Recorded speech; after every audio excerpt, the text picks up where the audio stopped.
The silence of memory. When an event happens, the world takes note. For a moment. It becomes history, or so we believe. But history is fragile. It can be forgotten, erased, distorted, until truth itself becomes a ghost. Across centuries, empires rose and fell not just by war, but by what they chose to remember and what they chose to forget. A record misplaced, a language silenced, a monument shattered. And so begins our greatest loss, the loss of memory itself. The fire and the word. Once there were libraries in Timbuktu, thousands of handwritten manuscripts that mapped the stars, cured diseases, and debated ethics centuries before the Enlightenment. But when foreign conquerors arrived, fire swallowed paper, and knowledge turned to ash. For the conqueror, destruction is victory, but for the conquered, it's amnesia.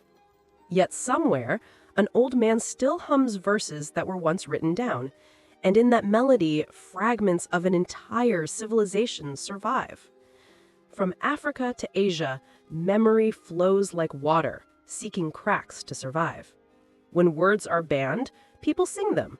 When names are outlawed, people whisper them in prayer. And when truth is buried, it rises again as legend. The invented past. Every empire builds its throne on a story, and when that story trembles, they rewrite it. The victors wrote of noble conquests, the victims were left unnamed. Entire centuries of women, peasants, indigenous peoples, enslaved souls edited out of the grand narrative of progress. But even silence leaves evidence. In the cracks of cathedrals, on the margins of manuscripts, in the DNA of ordinary people, truth waits. We now find history not in books, but in blood. Every one of us carries archives not written in ink, but in the rhythm of our heartbeat. The echo of the unwritten. In the Pacific Islands, elders once told stories that guided sailors across oceans. When colonizers renamed those islands, they erased the stars that led those journeys.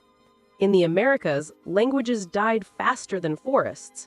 Every tongue lost is a library burnt. Every myth forgotten, a moral unlearned. Yet even as words vanish, rhythm remembers. A chant, a dance, a tattoo, a gesture, each a code from those who refuse to disappear. The age of noise. Once we lost history through silence. Now we lose it through noise. Information is everywhere, yet truth is harder to find. We scroll past the past, we trade wisdom for speed. And in this endless flood of data, meaning drowns quietly. History is not merely what happened, it is what we choose to keep. When distortion becomes culture, we all live inside someone else's story. The weight of forgetting. When history forgets the wounds repeat. Forgotten genocides resurface in new forms. Ignored warnings become disasters. Erased people become invisible again. Humanity pays a heavy price for memory loss. Wars we should have learned from. Systems we should have dismantled. Kindness we should have protected. Forgetting is not peace. It is only the pause before another tragedy. The return of memory. But the story does not end in silence. Today, across continents, people rise not to rewrite history, but to restore it.